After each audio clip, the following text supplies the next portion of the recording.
ನಮಸ್ತೆ ಎಲ್ಲರಿಗೂ ಸ್ಕೀಮ್ ವಾರ್ತಾ ಕನ್ನಡ ನ್ಯೂಸ್ ಚಾನೆಲಿಗೆ ಸ್ವಾಗತ. ಗೃಹಲಕ್ಷ್ಮಿ ಯೋಜನೆಯ 27ನೇ ಕಂತಿನ ಹಣ ಬಿಡುಗಡೆ ಮತ್ತು ಪೆಂಡಿಂಗ್ ಹಣದ ವಿವರವನ್ನು ಈ ವಿಡಿಯೋದಲ್ಲಿ ತಿಳಿಸ್ತಾ ಇದ್ದೇನೆ. ಅಂದರೆ ಈಗ ಮಾರ್ಚ್ 10 ಐತಿ ಇವತ್ತು. ಅಂದರೆ ಗೃಹಲಕ್ಷ್ಮಿ ಯೋಜನೆಯ ಫಲಾನುಭವಿಗಳಿಗೆ ರಾಜ್ಯ ಸರ್ಕಾರದಿಂದ ಪ್ರಮುಖವಾದಂತಹ ಒಂದು ಅಪ್ಡೇಟ್ ಹೊರಬಿದ್ದಿದೆ. ಈ ವಿಡಿಯೋದಲ್ಲಿ ಅದನ್ನು ನಾನು ತಿಳಿಸ್ತಾ ಇದ್ದೇನೆ. ಕಂಪ್ಲೀಟಾಗಿ ವಿಡಿಯೋವನ್ನು ನೋಡಿ. ಯಾರೆಲ್ಲ ಹೊಸದಾಗಿ ನನ್ನ ಚಾನೆಲನ್ನು ನೋಡ್ತಾ ಇದ್ದೀರಾ ದಯವಿಟ್ಟು ಸಬ್ಸ್ಕ್ರೈಬ್ ಮಾಡಿ, ಅದೇ ರೀತಿ ನಿಮ್ಮ ಹತ್ತಿರದವರಿಗೂ ಇದನ್ನು ಶೇರ್ ಮಾಡಿ. ಇನ್ನು 27ನೇ ಕಂತಿನ ಹಣ ಬಿಡುಗಡೆ 9ನೇ ತಾರೀಕಿಂದಲೇ ಅದರದ್ದು ಬಿಡುಗಡೆಯ ಪ್ರಕ್ರಿಯೆ ಆರಂಭವಾಗುತ್ತಿದೆ. ಇದು ಫಲಾನುಭವಿಗಳ ಖಾತೆಗೆ ತಲುಪಲು ಕನಿಷ್ಠ 3 ರಿಂದ 4 ದಿನಗಳ ಸಮಯ ಕೂಡ ತೆಗೆದುಕೊಳ್ಳುತ್ತೆ. ಇನ್ನು ಪೆಂಡಿಂಗ್ ಇರುವಂತಹ ಹಣ ಅಂದರೆ ತುಂಬ ಜನರಿಗೆ 25 ಮತ್ತು 26ನೇ ಕಂತು ಯಾರಿಗೆಲ್ಲ ಬಂದಿಲ್ಲ, ಅಂದರೆ ಕಳೆದ 2 ತಿಂಗಳುಗಳ 25 ಮತ್ತು 26ನೇ ಕಂತು ಒಂದೇ ತಿಂಗಳಲ್ಲಿ ಬಿಡುಗಡೆ ಆಗಿದ್ದರೂ ಕೂಡ ತುಂಬ ಫಲಾನುಭವಿಗಳ ಅಕೌಂಟಿಗೆ ಇನ್ನೂ ಕೂಡ ಬಂದಿಲ್ಲ. ಅಂಥವರಿಗೆ ಇಂದು ನೇರವಾಗಿ ಹಣ ಜಮೆಯಾಗಲಿದೆ. ತಾಂತ್ರಿಕ ಕಾರಣಗಳಿಂದ ಬಾಕಿ ಉಳಿದಿದ್ದ ಹಣವನ್ನು ಬಿಡುಗಡೆ ಮಾಡಲು ಸರ್ಕಾರ ಲಿಸ್ಟನ್ನು ಕೂಡ ಸಿದ್ಧಪಡಿಸಿದೆ.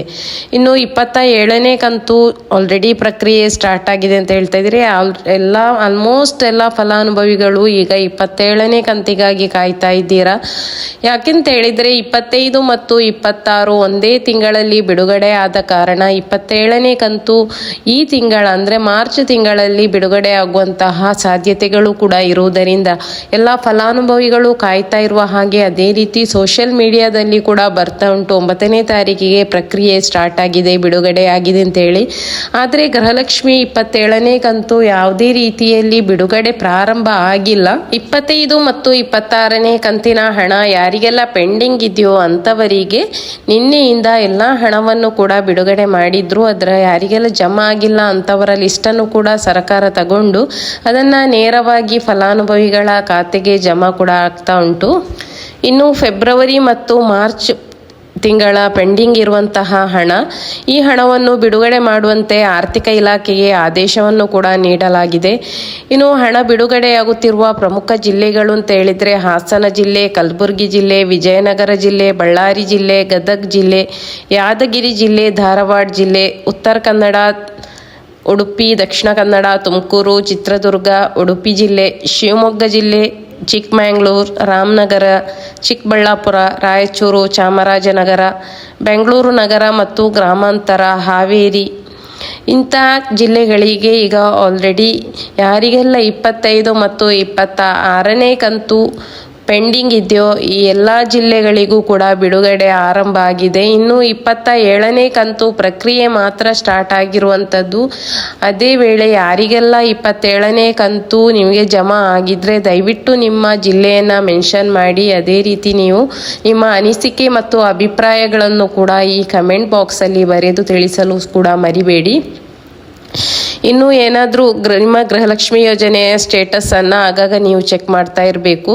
ಅಂದರೆ ಅಮೌಂಟ್ ನಿಮ್ಮ ಅಕೌಂಟಿಗೆ ಬಂದಿದೆ ಅಂತ ಹೇಳಿ ಚೆಕ್ ಮಾಡ್ತಾ ಇರಬೇಕು. ಅದು ಯಾವ ಕಂತು ಬಂದಿದೆ ಅಂತ ಕೂಡ ನಿಮಗೆ ತಿಳಿಯುತ್ತೆ. ಏನಾದರೂ ತಾಂತ್ರಿಕ ಸಮಸ್ಯೆಗಳಿದ್ದರೆ ತಕ್ಷಣವೇ ಸಂಬಂಧಪಟ್ಟ ಇಲಾಖೆಯಲ್ಲಿ ಸರಿಪಡಿಸಿಕೊಳ್ಳಿ. ಅಂದರೆ ನಿಮಗೆ ಗೃಹಲಕ್ಷ್ಮಿ ಹಣ ಬರದೇ ಇದ್ದರೆ ಅಥವಾ ಪೆಂಡಿಂಗ್ ಇದ್ದರೆ ಅಥವಾ ಏನಾದರೂ ಪ್ರಾಬ್ಲಮಲ್ಲಿ ಬರದೇ ಇದ್ದರೆ, ಅಂದರೆ ಸರ್ಕಾರದ ಏನು ಮಾನದಂಡಗಳಿದೆ ಅದನ್ನು ಹೊರತುಪಡಿಸಿ ನಿಮಗೆ ಗೃಹಲಕ್ಷ್ಮಿ ಹಣ ಬರದಿದ್ದರೆ ನೀವು ದಯವಿಟ್ಟು ನಿಮ್ಮ ಸ್ಟೇಟಸನ್ನು ಚೆಕ್ ಮಾಡಿಕೊಳ್ಳಿ. ಅದೇ ರೀತಿ ಅದಕ್ಕೆ ಬೇಕಾದಂತಹ ಎಲ್ಲ ದಾಖಲೆಗಳನ್ನು ಕೂಡ, ಪೂರಕ ದಾಖಲೆ ಏನಿದೆ ಅದು ನಿಮ್ಮದು ಪೆಂಡಿಂಗ್ ಇದ್ದರೆ, ಅದು ಏನಾದರೂ ತಾಂತ್ರಿಕ ಪ್ರಾಬ್ಲಮ್ ಇದ್ದರೆ ಬ್ಯಾಂಕಲ್ಲಿ ಕೂಡ ಚೆಕ್ ಮಾಡಿಸ್ಕೊಳ್ಳಿ. ಅದೇ ರೀತಿ ನೀವು ನಿಮ್ಮ ಆಧಾರ್ ಕಾರ್ಡ್ ಸೀಡಿಂಗ್ ಏನು ನೀವು ಮೊಬೈಲ್ ನಂಬರ್ ಚೇಂಜ್ ಮಾಡಿದ್ರಾ ಅಥವಾ ನಿಮ್ಮ ತಂಬ್ ಕೊಡಲಿಕ್ಕೆ ಏನಾದರೂ ಪ್ರಾಬ್ಲಮ್ ಇದೆಯಾ, ಏನಾದರೂ ತಾಂತ್ರಿಕ ಪ್ರಾಬ್ಲಮ್ ಇದ್ದರೂ ಕೂಡ ನೀವು ತಕ್ಷಣ ಅದನ್ನು ಸರಿಪಡಿಸಿಕೊಳ್ಳಿ. ಯಾಕೆಂತ ಹೇಳಿದರೆ ಗೃಹಲಕ್ಷ್ಮಿ ಹಣ ಸರ್ಕಾರ ಕೊಟ್ಟಿರುವಂತಹ ಮಾನದಂಡವನ್ನು ಹೊರತುಪಡಿಸಿ ಎಲ್ಲ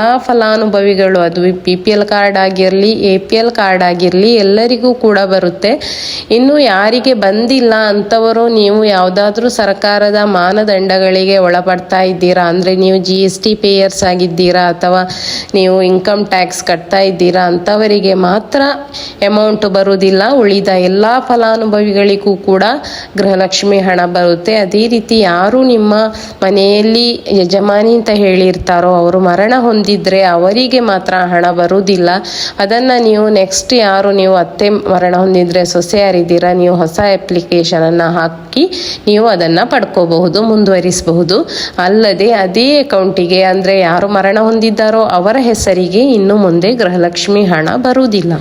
ಇನ್ನು 25 ಮತ್ತು 26ನೇ ಕಂತು ಯಾರಿಗೆಲ್ಲ ಬರ್ತಾ ಉಂಟು ಅವರು ದಯವಿಟ್ಟು ನಿಮ್ಮ ಬ್ಯಾಂಕ್ ಅಕೌಂಟಲ್ಲಿ ಕೂಡ ಚೆಕ್ ಮಾಡ್ಕೊಳ್ಳಿ. ಕೆಲವೊಂದು ಸರಿ ಮೆಸೇಜ್ ಕೂಡ ಬರುವುದಿಲ್ಲ. ಅದಲ್ಲದೆ ಬ್ಯಾಂಕ್ ಟೈಮಲ್ಲಿ ಮಾತ್ರ ಬರುವುದಲ್ಲ, ಈವನ್ ನಿಮಗೆ ಒಂದು ದಿನ ಬೆಳಗ್ಗೆ 10 ಗಂಟೆಯಿಂದ ಸ್ಟಾರ್ಟ್ ಆದರೆ ನಿಮಗೆ ಅವತ್ತು ರಾತ್ರಿ 11 ಗಂಟೆ ತನಕ ಕೂಡ ಗೃಹಲಕ್ಷ್ಮಿ ಹಣ ಬರುತ್ತೆ. ಅದು DBT ಮೂಲಕ ಒಮ್ಮೆ ಪುಷ್ ಮಾಡಿದರೆ ನಿಮಗೆ ಅದು ಜಮಾ ಆಗ್ತಾನೇ ಇರುತ್ತೆ. ಅಂದರೆ ಬ್ಯಾಂಕ್ ವರ್ಕಿಂಗ್ ಅವರಲ್ಲಿ ಮಾತ್ರ ಬರುವುದಲ್ಲ, ನಿಮಗೆ ಬೇರೆ ಟೈಮಲ್ಲಿ ಕೂಡ ಹಣ ಬರುತ್ತೆ. ನೀವು ನಿಮ್ಮ ಸ್ಟೇಟಸನ್ನು ಚೆಕ್ ಮಾಡ್ಕೊಳ್ಳಿ, ನಿಮ್ಮ ಬ್ಯಾಂಕಲ್ಲಿ ಮೆಸೇಜನ್ನು ಚೆಕ್ ಮಾಡ್ಕೊಳ್ಳಿ. ಒಂದು ವೇಳೆ ಇಲ್ಲ ಅಂತ ಹೇಳಿದರೆ ನೀವು ಬ್ಯಾಂಕಿಗೆ ಹೋಗಿ ಚೆಕ್ ಮಾಡ್ಕೊಳ್ಳಿ. ಅದಲ್ಲದೆ ಯಾವುದೇ ತಾಂತ್ರಿಕ ಬೇರೆ ಕಾರಣ ಇದ್ದರೂ ಮಾತ್ರ ನಿಮಗೆ ಹಣ ಬರದೇ ಇರುವಂಥದ್ದು. ಉಳಿದ ಎಲ್ಲ ಫಲಾನುಭವಿಗಳಿಗೆ ಕೂಡ ಹಣ ಜಮೆ ಆಗಿದೆ. ಇವತ್ತಿನ ವಿಡಿಯೋದಲ್ಲಿ ಇಷ್ಟೇ ಅಪ್ಡೇಟ್ಸ್ ಇರುವಂಥದ್ದು. ಇನ್ನು ನೆಕ್ಸ್ಟ್ ವಿಡಿಯೋದಲ್ಲಿ ನಿಮಗೆ 27ನೇ ಕಂತು ಜಮಾ ಆಗಿದ್ರೆ ನಾನು ತಕ್ಷಣ ತಿಳಿಸ್ತೇನೆ. ಮತ್ತು ನೀವು ಕೂಡ ನಿಮ್ಮ ಜಿಲ್ಲೆಗೆ ಜಮಾ ಆಗಿದ್ರೆ ನೀವು ದಯವಿಟ್ಟು ಕಮೆಂಟಲ್ಲಿ ನಿಮ್ಮ ಜಿಲ್ಲೆಯನ್ನು ಮೆನ್ಷನ್ ಮಾಡಿ. ಇನ್ನು ನೆಕ್ಸ್ಟ್ ವಿಡಿಯೋದಲ್ಲಿ ಅದೇ ರೀತಿ ನಿಮ್ಮ ಸಪೋರ್ಟ್ ಕೂಡ ನಮಗೆ ಬಹಳ ಇಂಪಾರ್ಟೆಂಟ್. ನೀವು ದಯವಿಟ್ಟು ಒಂದು ಲೈಕ್ ಕೊಡುವ ಮೂಲಕ ಸಪೋರ್ಟ್ ಕೂಡ ಮಾಡಿ. ಹೆಚ್ಚಿನ ಮಾಹಿತಿಗಾಗಿ ಸ್ಕೀಮ್ ವಾರ್ತಾ ಕನ್ನಡ ನ್ಯೂಸ್ ಚಾನೆಲನ್ನು ಸಬ್ಸ್ಕ್ರೈಬ್ ಮಾಡಲು ಮರೆಯದಿರಿ. ಧನ್ಯವಾದಗಳು.